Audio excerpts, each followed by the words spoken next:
পুত্ৰৰ ৰিজাল্ট আনিবলৈ গৈ আৰু ঘূৰি নাহিল পিতৃ। স্কুলৰ চিচিটিভিত বন্দী হ'ল দৃশ্য। এয়া কোনো চিনেমাৰ দৃশ্য নহয়। চাওক, এনেকৈ আহেনে মৃত্যু? মাত্ৰ 11 ছেকেণ্ডৰ এই দৃশ্যই জোকাৰি যাব আপোনাকো। মন কৰক এই ব্যক্তিজনলৈ। 37 বছৰীয়া এই সুঠাম যুৱকজনে পুত্ৰৰ ৰিজাল্ট আনিবলৈ গৈছিল স্কুললৈ। দেখাত তেওঁ সম্পূৰ্ণ সুস্থ। নাম দীপাংকৰ বৰদলৈ। যোৰহাটৰ জলসিঞ্চন বিভাগৰ কৰ্মচাৰী। ইফালে সিফালে মন কৰিছে কোঠাকেইটা। আগবাঢ়ি গৈ আছে। কিন্তু আৰু মাত্ৰ 2টা খোজ আগত লিখা আছিল তেওঁৰ শেষ সময়। হঠাৎ দুৱাৰখনেদি আগবাঢ়িবলৈ লওঁতেই ঢলি পৰিল মজিয়াত আৰু থিতাতেই মৃত্যুক আঁকোৱালি ল'লে।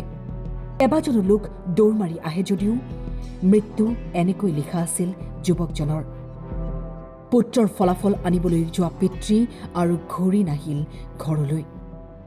বিদ্যালয় চৌহদতে স্তব্ধ হৈ পৰিল খোজ, ৰৈ গ'ল সময়।